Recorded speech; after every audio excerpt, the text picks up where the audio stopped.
One would have written a correct story that the person making the allegation is lying instead of doing the deal with incorrect. So we can predict that the blank is to be filled with the choices which mean the dealing or spreading wrong information.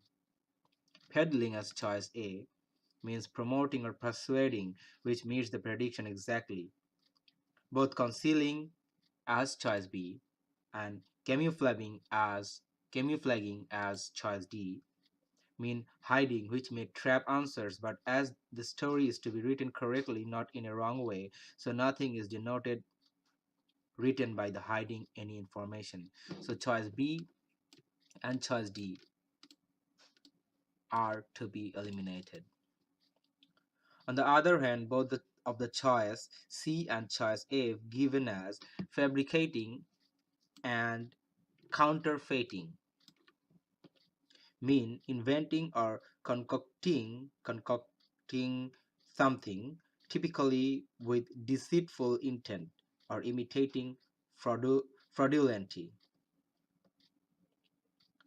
So choice B and D are thus made wrong prediction as they make the information ours in lieu of making the information correct.